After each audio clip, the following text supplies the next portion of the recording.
Students, এখানে আমাদের কাছে আরেকটা কোশ্চেন আছে। সেই কোশ্চেনটার মধ্যে কি বলা হয়েছে দেখা যাক। A small particle of mass m is projected at an angle theta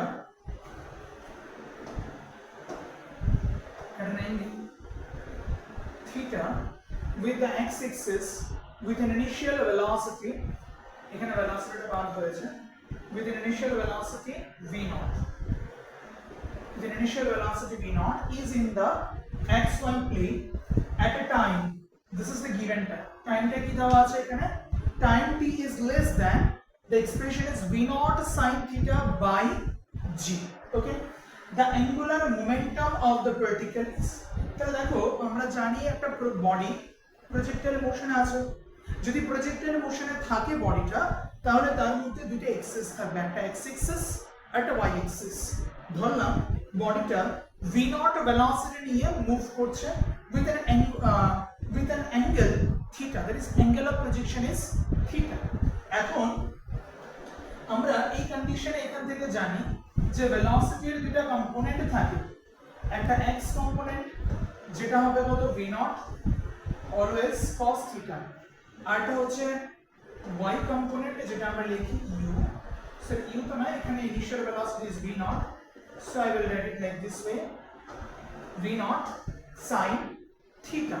ঠিক আছে, এখানে একটা দেওয়া আছে cos theta x axis বরাবর, তার একটা sin theta y axis বরাবর। এখন আমাকে বলা হয়েছে কি অ্যাঙ্গুলার মোমেন্টাম বের করার জন্য বলা হয়েছে।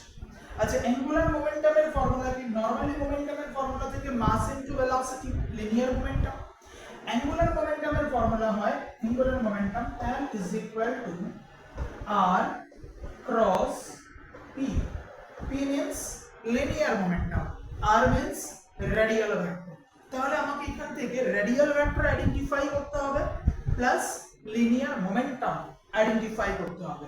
লিনিয়ার মোমেন্টামের জন্য আমরা একটা কাজ করব যে ভেলোসিটি যেটা আছে ভেলোসিটিটাকে আইডেন্টিফাই করব। তো তার আগে আমাকে একটা কন্ডিশন ওরা প্রোভাইড করেছে, এই কন্ডিশনটা নিয়ে আমরা একটু দেখে নিই। এখন এখানে আমরা দেখতেই পাচ্ছি কি sin থিটা আছে। sin থিটা মানে কোন ভেলোসিটিকে বোঝাচ্ছে? y axis বরাবর ভেলোসিটিকে বোঝাচ্ছে। এছাড়াও আমরা জানি প্রজেক্টাইল মোশনের মধ্যে কোনো সময় কোনো বডির ভেলোসিটি x axis বরাবর চেঞ্জ হয় না। লজিক, কারণ x axis বরাবর তার মধ্যে কোনো রকমের কোনো এক্সিলারেশন কাজ করবে, শুধু এক্সিলারেশন থাকবে y axis বরাবর। এখন আমরা এখান থেকে যদি ইকুয়েশনসকে লেখার ট্রাই করি, তাহলে এখানে আমরা লিখতে পারি যে y axis বরাবর velocity is equal to initial velocity v, final velocity v is equal to u minus gt আমরা লিখতে পারি এখান থেকে। তাহলে এটার ভ্যালু কত আসছে? v0 sin theta। সরি, এখানে একটা কাজ করি, আমরা ম্যাক্সিমাম হাইটের জন্য ধরি, ঠিক আছে? জিনিসটাকে বোঝার জন্য যে টাইমটা অ্যাকচুয়ালি কোনটাকে বোঝাচ্ছে, টাইমটা কি আমার ম্যাক্সিমাম হাইট ক্রস করে রাইট হ্যান্ড সাইডের মোশনটাকে বোঝাচ্ছে নাকি ম্যাক্সিমাম হাইটের আগের পজিশনটাকে বোঝাচ্ছে সেটা বোঝার জন্য। তো এখানে আমরা লিখতে পারবো কত? Final velocity 0 is equal to initial velocity কত আছে?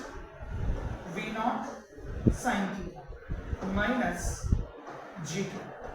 তাহলে এখানে পাবো আমরা gt is equal to v0 sin theta।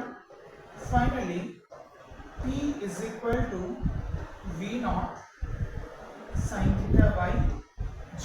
তাহলে এখানে আমরা পেলাম p is equal to v0 sin theta by g, but তারা কোশ্চেনের মধ্যে কি বলেছে?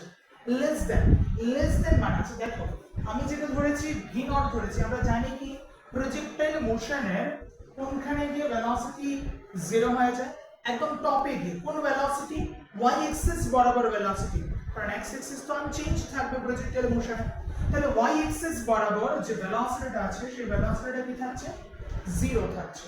ওই কন্ডিশনটাকে আমরা ইউটিলাইজ করে দেখতে পেলাম কি কোন টাইমে অ্যাকচুয়ালি সেই ঘটনাটা হচ্ছে v0 sin theta by g। তো তারা আমাকে কি বলেছে যে টাইমটা তোমাকে যেটা নিতে হবে সেই টাইমটা the time should be less than this value, এই ভ্যালুটা থেকে কম হতে হবে। মিন্স আমাকে কোন সিচুয়েশনের কথা বলা হয়েছে, কোন পজিশনের কথা বলা হয়েছে আমাকে? এই জায়গা দ্যাট ইজ আপরাইজ কন্ডিশন যেটা আছে সেই আপরাইজ কন্ডিশনের কথা বলা হচ্ছে। ফাইন, তাহলে এখানে আমরা একটা কাজ করি, আমরা এখান থেকে ফাইনাল ভেলোসিটিটাকে আইডেন্টিফাই করি। তাহলে final velocity is equal to কি হবে, v vector is equal to x axis बराबर वेलोसिटी प्लस y एक्सिस बराबर वेलोसिटी। x एक्सिस बराबर যে কোনো টাইমে মানে লেস দেন কোনটা হতে হবে এই টাইমটা, তো এই টাইমটার আগে যে কোনো পজিশনে যদি আমি ইকুয়েশনটাকে লেখার ট্রাই করি ভেলোসিটি, তাহলে x एक्सिस बराबर ইকুয়েশন কত হবে, x एक्सिस बराबर ইকুয়েশন হবে v0 cos थीटा प्लस যদি আমি ভেক্টর সহকারে লিখি v0 cos theta i cap যেটা x axis plus v0 sin theta j cap, দেন কি থাকবে gt, রিটার্ডেশন তো থাকবে, তো রিটার্ডেশনের জন্য কত হবে মাইনাস gt j cap, সেটা কার এক্সপ্রেশন, ভেলোসিটি যেটা আছে ভেলোসিটির এক্সপ্রেশন। এখানে অনেকের হয়তো ডাউট থাকতে পারে যে স্যার জিনিসটা বুঝতে পারলাম না। অ্যাকচুয়ালি আমি যদি এখানে লিখতে চাই তাহলে ভেলোসিটি v ভেক্টরটাকে এরকম ভাবে লিখতে পারি ux i cap plus uy j cap, actually ux না যেটা আমি ফাইনাল ভেলোসিটি লিখছি, তাহলে vx i cap plus vy j cap। এখন x axis বরাবর যে ভেলোসিটি আছে, x axis বরাবর যে ভেলোসিটি আছে সেটা কি থাকছে, আনচেঞ্জ থাকছে। আমি জিনিসটা একটু এক্সপ্লেইন করে দিচ্ছি, অনেকে ডাউট থাকতে পারে, আনচেঞ্জ থাকবে। তাহলে ux ইজ ইকুয়াল টু কত থাকবে, vx হবে, আনচেঞ্জ থাকবে, কিন্তু vy এর ভ্যালু কি হবে, চেঞ্জ হবে। Final velocity is equal to initial velocity minus gt, ওই জিনিসটাকে আমরা ভেক্টর সহকারে লিখেছি, ঠিক আছে। তাহলে এখান থেকে আমি কি পেলাম, ভেলোসিটি যেটা আছে সেই ভেলোসিটিটা পেলাম, এটাকে বোঝার জন্য শুধুমাত্র হোয়াইট কালারটা শুধুমাত্র বোঝার জন্য, ওকে। আর এই জিনিসটা আমি কেন ইউটিলাইজ করেছি, এখান থেকে টাইমটাকে রিয়ালাইজ করার জন্য যে অ্যাকচুয়ালি সে টাইমটা কোনটাকে জাস্টিফাই করছে, right side or left side of the peak position, সেটাকে জাস্টিফাই করছে। নেক্সট আমরা এখান থেকে পজিশনকে আইডেন্টিফাই করব। নেক্সট স্লাইডে যাই, পজিশনকে আইডেন্টিফাই করি।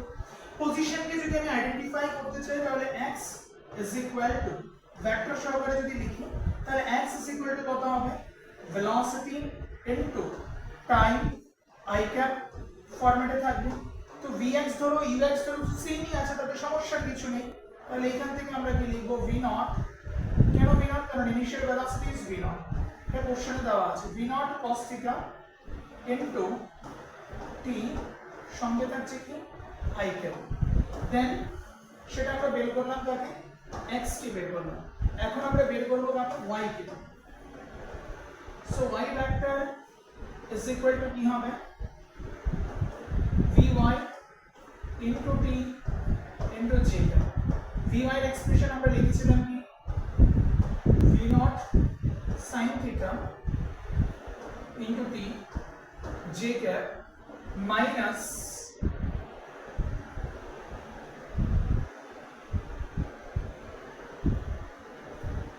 এটাকে যদি আমরা এরকম ভাবে পজিশনের ফর্মুলাতে যদি লিখি তাহলে পজিশনের ফর্মুলাতে লিখলেই বেটার হবে। পজিশনের ফর্মুলাতে যদি লিখি তাহলে আমরা লিখতে পারি কি, u is equal to ut, u বলতে এখানে vy t j cap ut minus half g t square j cap।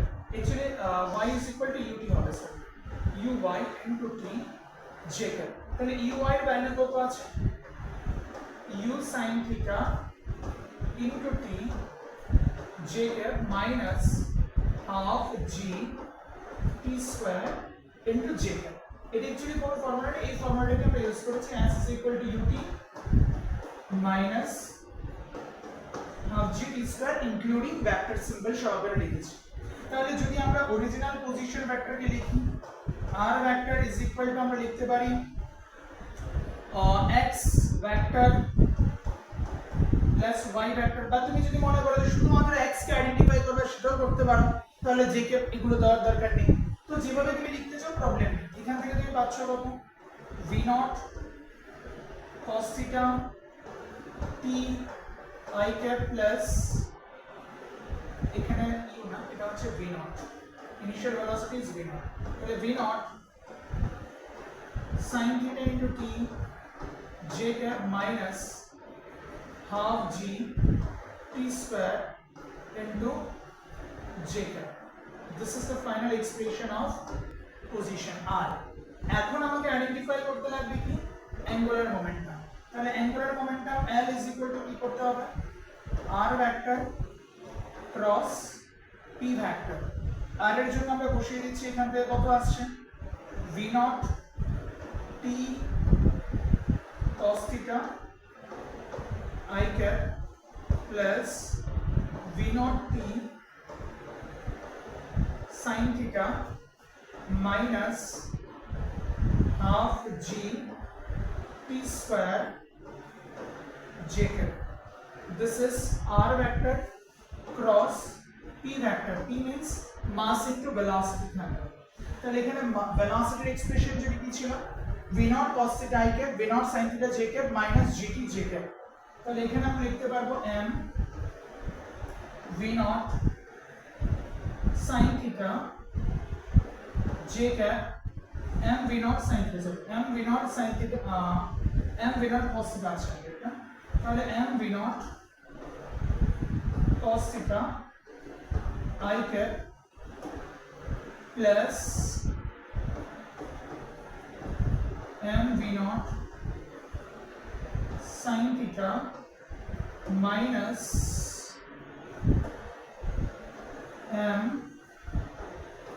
gt j cap। বাস এবারে এই দুজনের মধ্যে আমাদের কি করতে হবে, ক্রস প্রোডাক্ট করতে হবে। তাহলে আমরা ক্রস প্রোডাক্ট করি, r ক্রস p, একটু লেংথি কোশ্চেন এটা, r ক্রস p। এখন this is I cap j cap k cap।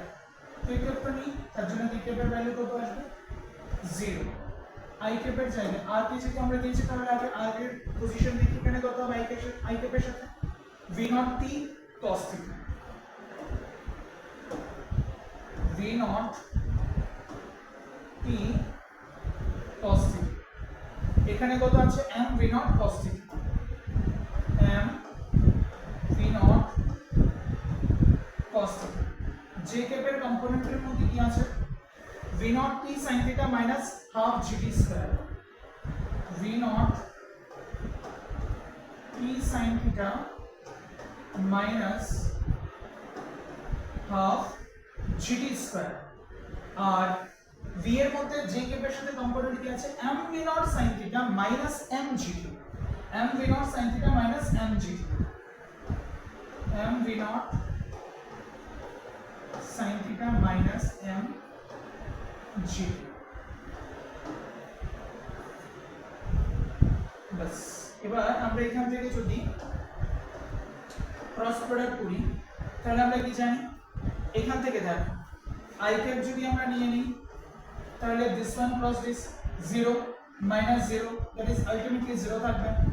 Formula অনুসারে মাইনাস j cap, এটাকে যদি বাদ দিই তাহলে अगेन কি আসছে 0 আসছে plus k cap। k cap এর সাথে যদি আমরা দেখি তাহলে কি হবে, এটার সাথে এটাকে প্রোডাক্ট করব আমরা, তাহলে কত থাকবে m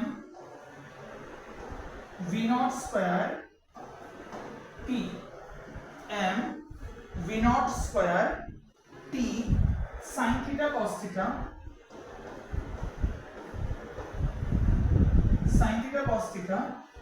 minus m g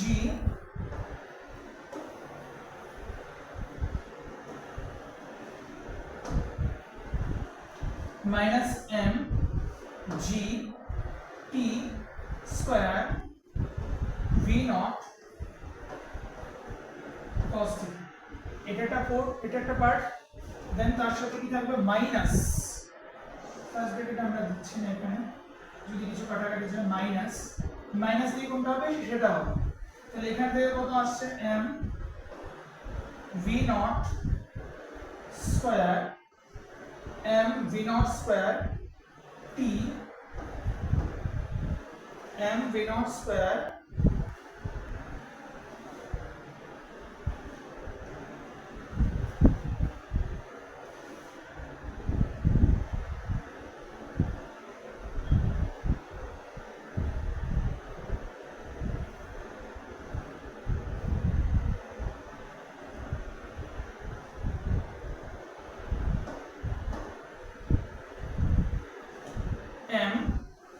m v naught square t sin theta cos theta sin theta cos theta তাহলে এই দুজনের মধ্যে হয়ে গেল বাকি রইল কোনটা এই কোশ্চেনটা মাইনাস আচ্ছা ফর্মুলাতে মাইনাস বসে আছে তো মাইনাসে মাইনাসে কি হবে plus plus half m v naught half m v naught half m v naught gt square